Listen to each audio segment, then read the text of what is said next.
मेहसाणा के धानेरा स्थित सस्ते गल्ले के गोदाम में तवर दाल में कीट मिलने का मामला सामने आया है। जांच में पाया गया है कि सड़ी हुई तुवर दाल को पीसकर पाउडर बनाया गया था। यह मामला गोजरिया में एक सस्ते गल्ले के दुकानदार के यहाँ की तुवर दाल की गुणवत्ता की जांच के दौरान सामने आया, जब पतंगे और अन्य अवशेष मिले। ग्राहक द्वारा इसका वीडियो बनाकर सोशल मीडिया पर वायरल कर दिया गया है। सरकारी अनाज गोदाम की जांच में सामने आया कि 46 टन तुवर दाल खराब पाई गई है। पिछले 2 महीनों से गोदाम में खराब दाल की मात्रा लगातार बढ़ रही थी और उसके सैंपल भी नेगेटिव आए हैं। इस मात्रा में से लगभग 12 टन तुवर दाल मेहसाणा तालुका की विभिन्न सस्ते अनाज की दुकानों में पहुंच चुकी है।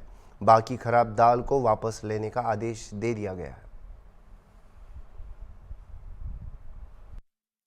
गामे मध्याह्न भोजन योजना में बाळकोने आपवामां आवेली तुवेरनी दाळमां नकरो पाउडर सामेल है, जे अहींया आप जोई शको छो, जेनी अंदर पुष्कळ प्रमाणमां जीवात है। आवुं बाळकोने खवડાવી તેમના आरोग्य साथे चेड़ा करवामां आवी रहेल छे। आ दुकान गोजारिया गामनी दुकान है, सस्ता अनाजनी दुकान है। आ उपरांत एक कोथळानी अंदर पण हाथ नाखता आप जोई शको छो कि अंदर केटलो पाउडर है। आ रीते गुजरात सरकार बाळकोने पौष्टिक आहार आपे छे कि तेमनी साथे अन्याय करे छे ते तपासनो विषय।